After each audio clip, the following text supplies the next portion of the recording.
자, 오늘은 열왕기 상하, 열왕기서에 대해서 한번 공부해보는 시간을 갖도록 하겠습니다. 열왕기 상하 두 권으로 되어 있는데 70인역 이후에 두 권으로 나눠졌다고 보고요. 본래는 이제 열왕기서에서 한꺼번에 하도록 하겠습니다. 기록 목적을 먼저 보시면 솔로몬 왕이 이제 아도니아와의 권력 투쟁에서 승리해서 이제 왕이 되거든요. 그때 솔로몬 즉위서부터 시작해서 그 남한국 유다가 586년에 바벨론에 의해서 멸망당해요. 그때까지의 역사, 그러니까 연도로 따지면 약 한 960년에서 한 586년도까지 약 한 400년 좀 안 되죠. 380년 동안의 역사를 기록하고 이것도 신학적인 해석을 시도한 책이다. 그래서 요 연대 960에서 586년도까지 역사를 보려면 이 열왕기서를 보시면 된다. 그런 얘기입니다. 내용을 바로 들어가 보도록 할게요. 내용 하면서 이제 저희들이 보면 될 것 같습니다. 저희 이 강의 구약 이야기의 목적은 성서가 열왕기서면은 어떤 내용이 써 있는지, 창세기라면은 무슨 내용이 써 있는지 이제 그것을 파악하는 게 저희 공부의 주된 목적입니다. 자, 열왕기상 1장에서 11장까지는 솔로몬에 대한 이야기예요. 솔로몬. 사실 그 왕이 서열에 솔로몬이 바로 다윗의 뒤를 이어서 왕이 될 그 서열이 아니었어요. 아도니아가 네 번째 아들이었는데 1장하고 2장을 잘 읽어보면 이게 왕이 계승 이야기라고 이야기를 하거든요. 거기서 이제 밧세바와 나단이 이제 좀 힘을 써서 이제 그 솔로몬이 이렇게 왕이 되는 그런 인상을 저희들이 봤습니다. 그래서 왕이 3장 1절에 드디어 아도니아를 죽이고 솔로몬이 왕이 됐을 때 제일 먼저 한 일이 여기 지혜를 요구했다. 5절이잖아요. 근데 1절에 뭐라고 나오냐면 애굽의 바로의 딸과 결혼했다 이렇게 나와요. 그러니까 애굽 바로의 딸과 결혼한 게 더 먼저예요. 그리고 나서 기브아산에 가서 1,000번제를 드렸다. 그 나옵니다. 1,000번제는 1000일 동안 매일매일 드렸다는 게 아니라 1000마리의 제물을 단번에 드렸다. 그래서 전국에 있는 제사장 레위인들을 다 모았어요. 기브아 산당에, 기브아산에 모은 이유는 그냥 산이 커서 그래요. 근데 역대기에 보니까 이것도 거기에 여호와의 법궤가 있었다. 장막이 있었다. 이렇게는 또 역대기에 나옵니다. 근데 여기까지만 보면 몰라요. 왜 거기서 했는지.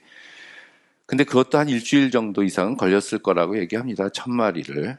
근데 아무튼 뭐 끝까지 드렸다. 정성스럽게 뭐 하나님께. 그랬더니 지혜를 무엇을 줄까? 그랬더니 금도끼를 줄까? 은도끼를 줄까? 했더니 지혜를 주소서. 그래서 지혜를 줬다. 그래서 지혜를 받았다는 근거로 이제 두 창기가 내 아들이다. 이렇게 나오죠. 그래서 솔로몬이 반을 잘라 가져라. 근데 저는 이게 좀 불만이에요. 성서에. 그 지혜롭다는 걸 표현할 때 다른 예화를 쓰지 왜 요거를 썼을까? 물론 솔로몬은 알고 있었죠. 반을 잘라라 그러면은 친엄마가 그렇게 할 거라는 거. 그렇지만은 아이를 반으로 자른다는 이런 기본적인 개념 발상은 왕들만이 할 수 있는 생각이거든요. 일반 사람들은 하지 못해요. 제왕학을 공부한 사람, 자기 백성들을 물건으로. 그래서 아무튼 저는 뭐 개인적으로 아주 불순하게 저는 이게 마음에 안 드는 부분입니다. 그 뒤에 이제 국가적인 명성을 얻고 거대한 영토와 부를 축적해서 다 좋아요. 다 좋았는데 11장에 가니까 이게 너무 안 좋은 말씀들이 너무 많이 써 있어요. 여호와를 떠났다. 1000명의 후궁들 여자를 거느렸다. 이방 신들을 섬겼다. 그게 11장에 나옵니다. 그럼 솔로몬의 이야기가 끝나고요. 솔로몬이 죽고 난 다음에 그래서 나라가 갈라져요. 그 아들인 르호보암, 이 유다 지파, 나머지 11지파가 여로보암이 와서 이제 나라에서 독립을 하게 돼요. 그렇게 해서 두 개의 나라가 존속돼서 흘러나오는 게 열왕기상 지나서 열왕기하 17장에서 북왕국이 멸망을 하게 됩니다. 그러고 나니까 이제 남왕국만 남게 되거든요. 그 역사가 나머지 열왕기하 18장에서 25장까지는 그 뒤다. 그러니까 이제 통일왕국 시대 해서 사울, 다윗, 솔로몬 나라가 갈라져서 분열왕국 시대 하고 나중에 북쪽이 완전히 망하고 나서 남쪽만 남으니까 남왕국 유다 시대. 그 다음에 이제 포로로 잡혀갔잖아요. 그러니까 포로기 시대. 포로로 잡혀갔다가 50년 만에 돌아와요. 그러니까 포로 후기 시대. 이런 식으로 이제 나누게 됩니다. 솔로몬에 대해서 좀 자세하게 살펴볼까요? 이거는 사회학적 비평을 여기서 조금 해보도록 하겠습니다. 사실 솔로몬은 제일 좋아하는 사람이에요. 이제 어머니들이. 왜냐하면 자식을 놓고 기도할 때 솔로몬과 같은 지혜를 주시옵소서. 그렇게 이제 솔로몬은 성서에서, 성경에서 좋은 왕으로 우리가 생각하고 있지만 읽어보면 그렇지 않아요. 사실은.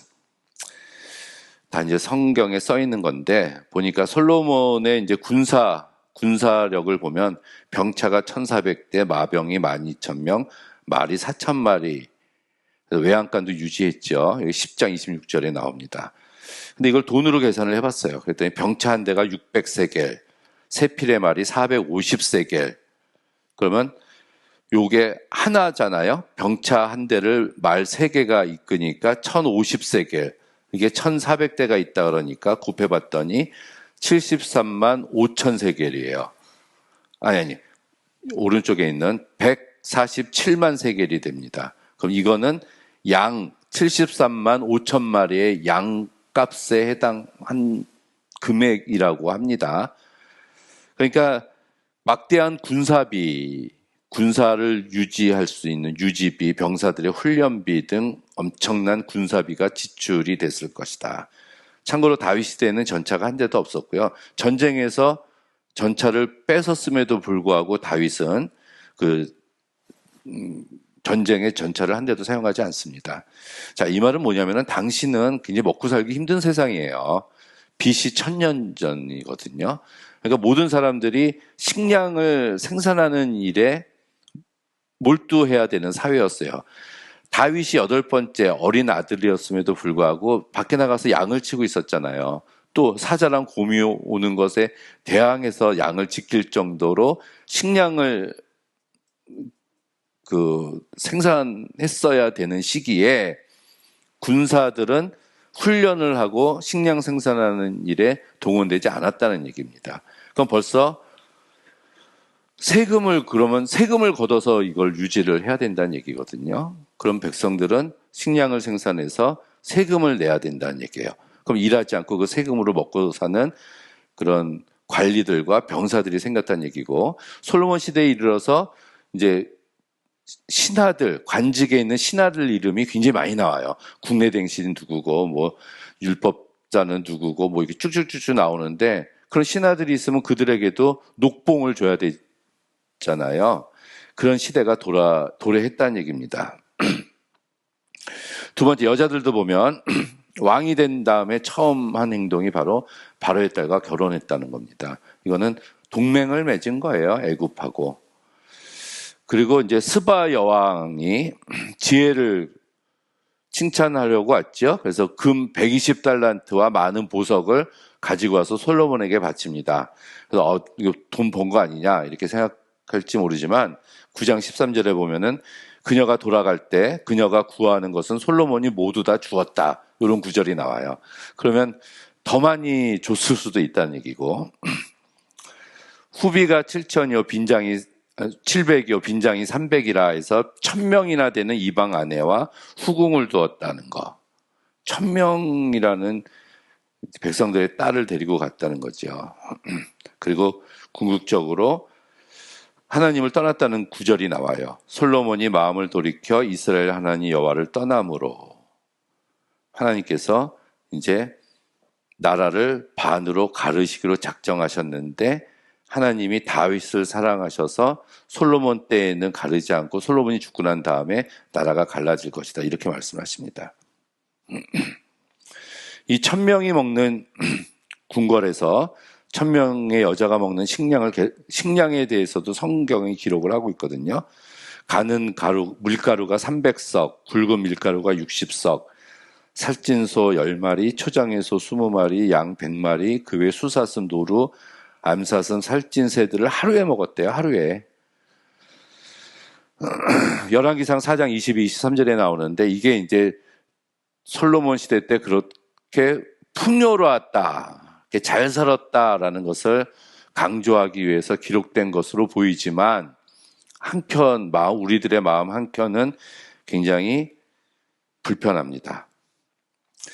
강제노동을 많이 시켰어요. 성전 짓는데 7년, 궁전을 짓는데 13년. 하나님의 집은 7년 만에 짓고 자기 집은 13년 했습니다. 20년.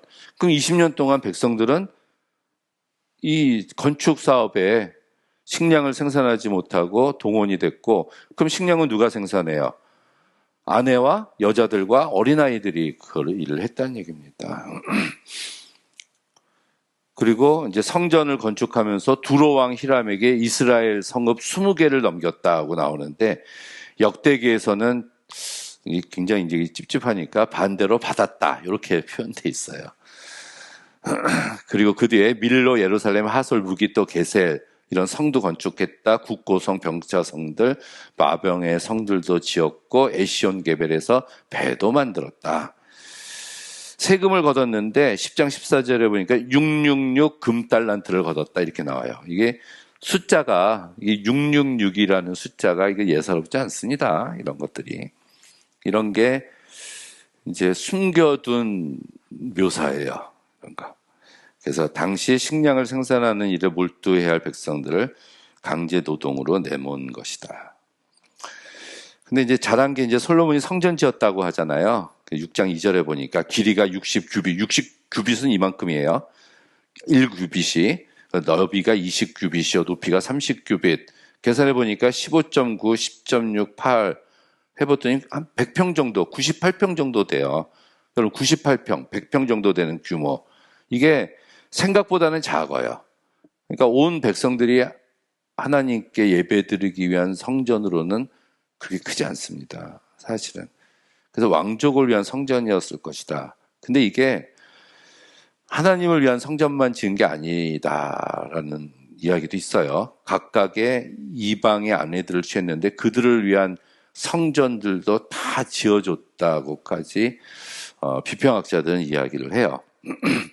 그런데 참 웃긴 게 하나님의 성전을 짓는데 그 두로왕 히람이 보낸 그 두로의 기술자들이 참여했다고 이렇게 나오거든요. 물론 이제 성경에 이제 하나님이 이렇게 지시를 해줬지만 왜 가나안 신전을 지었던 사람들이 참여를 해야 되냐는 문제. 그래서 여호와 성전뿐만 아니라 여러 이방 종교의 신전들도 동시에 건축한 걸로 보인다. 이렇게 사실은 봐요. 이런 걸 놓고 보면 솔로몬이 그렇게 좋아 보이지가 않아요. 그래서 이제 솔로몬이 죽고 나니까 못 살겠다는 거예요, 백성들이. 그래서 여로보암이 와서 그 아들 르호보암한테 이제 강제 노역 좀 감해주세요 하니까 뭐라 그러죠, 르호보암이? 내 아버지는 채찍으로 다스렸지만 나는 전갈로 다스리겠다. 그 전갈이 채찍에 뾰족한 금속 쪼가리를 붙인 거를 전갈이라 그래요. 그러니까 그냥 가죽 채찍이 아니라 이제 납조각을 붙인 걸로 더 가혹하게 다스리겠다 이런 얘기잖아요. 그러니까 싫다 하고 나간 겁니다. 그래서 나라가 갈라져요. 솔로몬의 책임입니다. 그래서 솔로몬이 결코 좋은 왕이라고 표현할 수가 없어요. 그래서 이제 이렇게 보시면 제가 이제 좀 쓸라 그래. 솔로몬이 죽고 난 다음에 이게 900, 한 30년 정도 된다. 이렇게 봅니다. 이게 정확한 연대는 우리가 추정은 하기는 힘들어요. 근데 그 아들이 남왕국 유다의 왕이 됐는데 그 아들이 르호보암이에요. 르호보암. 그리고 여기서 독립해서 나간 사람이 북왕국 이스라엘을 세우는데 그 사람이 여로보암입니다. 그래서 이름이 좀 비슷하잖아요. 르호보암, 여로보암. 그래서 이제 나라가 이제 쭉쭉쭉쭉 나오는데 르호보암부터 이제 우리가 이렇게 보면은 그 뒤에 아비야, 역대기에서는 아비얌이라고도 나와요. 그다음에 아사, 그다음에 여호사밧, 그리고 여호람, 그다음 아하시야. 그다음에 아하시야가 죽고 나서 그 아달랴라고 여자가, 이방 여자가 잠깐 왕위를 하고 이 여자를 죽이고 요아스가 종교개혁을 일으키고 이제 왕이 됩니다. 여호야다에 의해서. 그 다음에 아마샤, 그리고 우시야, 요담, 아하스, 히스기야,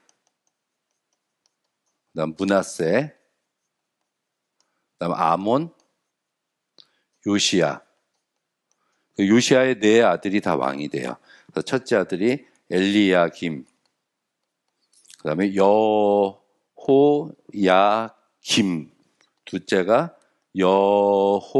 여호야긴, 마지막 왕이 시드기야. 해서 이게 586년에 바벨론한테 멸망을 당해서 남왕국이 없어지고요. 북쪽은 이제 여로보암이 왕이 되는데 여로보암 다음에 나답, 그 다음에 바사, 그 다음에 엘라, 그 다음에 시므리, 그 다음에 오므리, 오므리 다음에 아합, 그 다음에 아하시야, 여호람, 이제 예후가 일어나서 오므리 왕조를 멸망시키죠. 그래서 예후, 그 다음에 여호아하스, 그 다음에 여호아스, 그 다음에 여로보암이 하나가 또 있어요. 그래서 이걸 우리가 2세라고 합니다. 그 다음에 스가랴, 그 다음에 살룸, 그 다음에 무나햄, 부가히야, 그 다음에 베가, 그 다음에 호세야.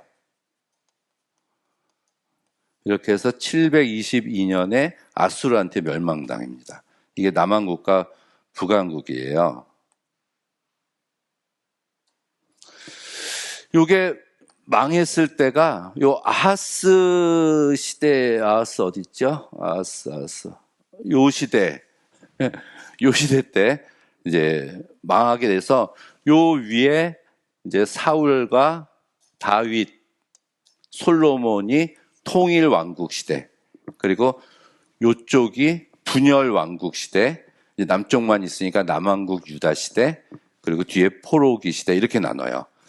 제가 이거를 줄을 그은 이유는 이건 쿠데타가 일어나서 왕정이 바뀐 거예요. 왕조가. 뭐 시므리 같은 사람은 뭐 7일 정도 이렇게 해요. 그래서 이게 여러 가지 사건이 있습니다. 근데 우리는 남쪽이 좀 큰 것 같고 북쪽이 작은 것 같지만 사실은 북왕국이 훨씬 커요. 11지파가 됐으니까. 그래서 요 아합 정도에 이르러서는 이때 여호사밧이었는데 이제 거의 뭐 속국으로 변했다라고 할 정도예요. 그래서 이제 서로 이제 결혼 동맹을 맺어서 이 아합의 딸이 아달랴였어요. 그 아달랴를 시집 보냅니다. 요 아달랴를. 그래서 여호람한테 시집 보냈는데 이 여호람이 그 아람과의 전쟁에서 이 위에 요 아하시아를 도우러 갔다가 죽어요. 근데 여기 아하시아를 이제 아이를 낳아놓고 죽었죠. 다행히. 그랬더니 이제 아달랴가 이제 뭐 차지해가지고 다윗 왕조를 한번 싹 없애고 자기가 왕이 됐는데 나중에 이제 이 아달랴를 몰아냅니다.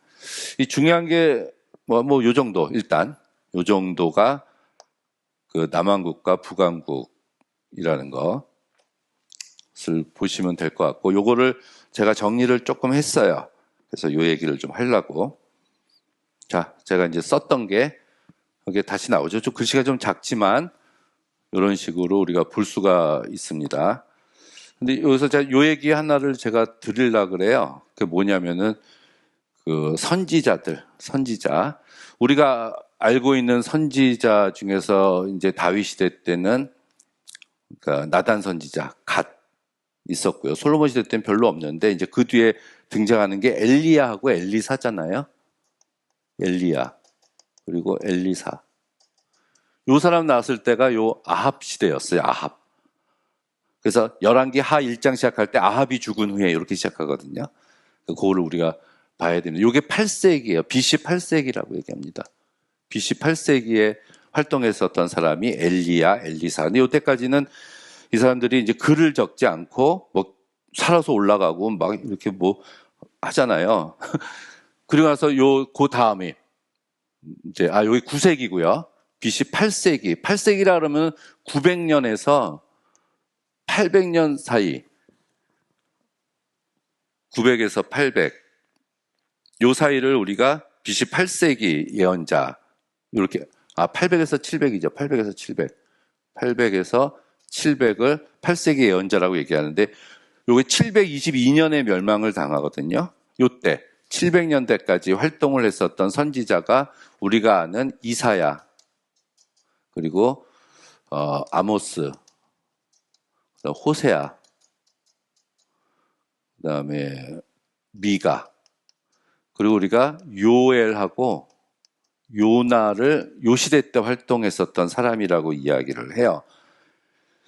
요 700년대까지 800에서 700년 그러니까 800에서 700년까지 그럼 722년에 북왕국이 멸망했고 이때 이사야만 남쪽을 향해서 예언 활동을 했고 이제 나머지 사람들은 북왕국 이스라엘을 향해서 예언 활동을 한 사람이다. 이렇게 보면 됐는데 무슨 얘기를 했겠어요? 망했잖아요. 망했으니까 망한다. 하나님의 심판을 받는다. 이 예언을 했겠죠. 그런데 그 심판을 받는 이유는 하나님을 섬기지 않고 다른 이방신을 섬겨서 심판을 받는다. 그러니까 하나님께로 돌아와라. 그 메시지예요, 다. 아니면 너희들이 심판받는다. 그러니까 지금 돌아오라는 거예요. 나중에 심판받으니까. 그래서 예언서에서 나중 얘기를 하고 있지만 사실은 지금 현장 얘기를 하고 있는 겁니다. 지금 회개하라는 거예요. 지금 돌아오라는 거. 그리고 이제 멸망당하고 나서 그 다음에 왜 멸망당했습니까? 하나님 이제 남쪽만 남았잖아요. 아하시아 다음에 이쪽만 남아 있었을 때 이때 활동한 예언자들이 이제 나훔, 뭐 하박국, 스바냐 이런 사람들이 뭐 정의로운 하나님 어떻게 북왕국이 좀 잘못하기도 했지만 야수르는 더 나쁜 나라인데 어떻게 멸망시킬 수가 있습니까? 막 이러면서 하나님께 막 질문하고 이런 것들. 또 나훔은 특히 니느웨 아수르의 수도가 니느웨 성이었거든요. 그 성을 하나님이 멸망시키실 것이다. 이런 얘기들, 이런 예언 활동을 했었던 사람들이 여기에요. 그리고 요 밑에 예루살렘이 드디어 멸망했을 때 그 멸망에 대해서 막 통곡하고 그 멸망을 두 눈으로 지켜본 사람이 예레미야가 있었잖아요. 예레미야. 이런 사람이 이때 활동했고 이제 포로로 잡혀갔다가 돌아왔을 때 있었던 사람들이 학개, 스가랴, 말라기 같은 사람들 이때 또 다니엘, 에스겔도 포로 후기 때 이제 잡혀가고 그랬을 때 했었던 일들이 이런 이야기다. 그래서 이제 이 부분들은 우리가 이제 따로 좀 이제 봐가지고 우리가 좀 다뤄야 될 부분들입니다. 예언서 할 때 이 부분을 모르면 우리가 예언서 공부가 안 돼요. 그래서 이 부분은 같이 예언서 공부할 때 우리가 한번 같이 공부하는 시간을 저희들이 또 한번 가져보도록 하겠습니다. 요거 그냥 외우면 돼요. 우리 집사님은 잘 외우고 계시는 것 같은데 외우는 그 방법 없어요. 앞 글자를 따면 르, 여여, 요아 못 외워요. 그냥 무조건 외우고 잊어버리고 외우고 잊어버리고 외우고 잊어버리고 그러면은 외워집니다. 저걸 알고 저 왕들이 좀 어떠했는가가 이 열왕기하에 이제 자세하게 써 있습니다. 역대기에도 써 있고요. 그것을 우리들이 이제 보면은 성경을 훨씬 더 깊이 있게 저희들이 이제 볼 수가 있습니다. 자, 열왕기서의 특징을 볼까요? 첫 번째, 이름이 열왕기니까 주인공이 왕 같잖아요. 그런데 주인공은 왕이 아니라 예언자다. 이게 굉장히 중요합니다. 제가 이제 몇 번 말씀드렸지만은 이제 여호수아, 사사기, 열왕기, 사무엘은 히브리인들의 정경 분류법에 따르면 정기 예언서예요.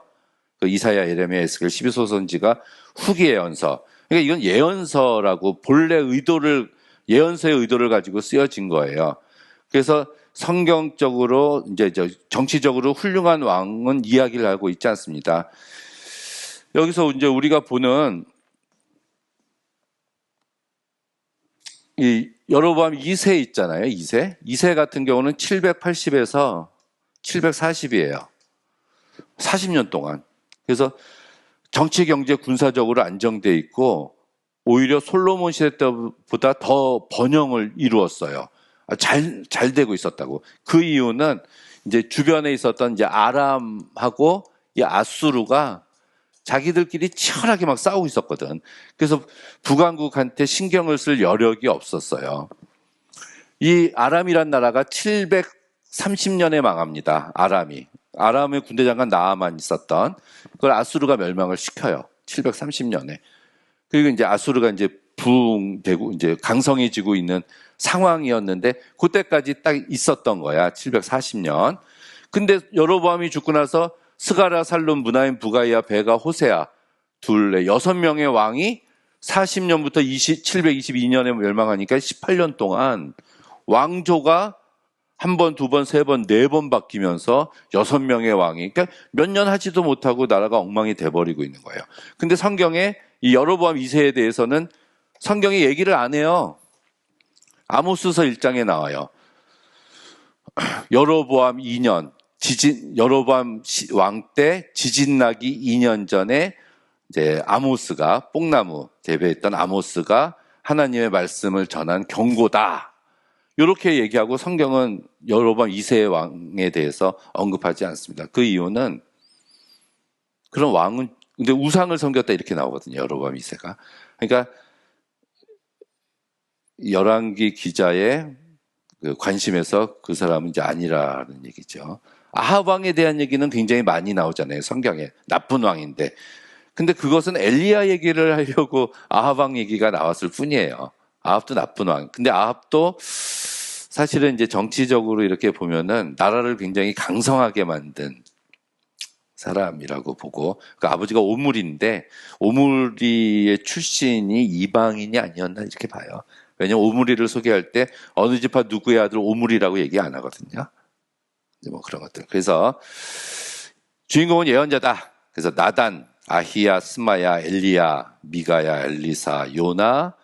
자, 우리 요나가 열왕기하 14장 25절에 나옵니다. 그 이사야, 훌다는 요시아 왕 시대 때 율법책 발견해서 가서 이제 검사받던 그 여선지죠, 훌다. 그 신앙적 기준에 의해서 왕들을 평가합니다. 선한 왕은 하나님께 순종한 사람. 그래서 히스기야, 요시야, 뭐 아사, 뭐 여호사밧 요 정도. 나머지는 다 악한 왕, 다 나쁜 왕. 우상 숭배와 하나님께 불순종하는 자들은 악한 왕이다. 이게 열왕기 기자의 선한 왕과 악한 왕을 분류하는 분류법이에요. 그래서 여로보암 2세는 악한 왕에 이렇게 속했다라고 보시면 됩니다. 이게 열왕기서고요. 다음 시간에 저희가 이제 역대기를 할 텐데 요것과 역대기, 에스라, 느헤미야서를 비교해 보면은 훨씬 더 우리가 또 재미있게 볼 수 있을 거다라고 생각을 합니다. 안 넘겼네. 네, 열왕기서 여기까지 하겠습니다. 감사합니다.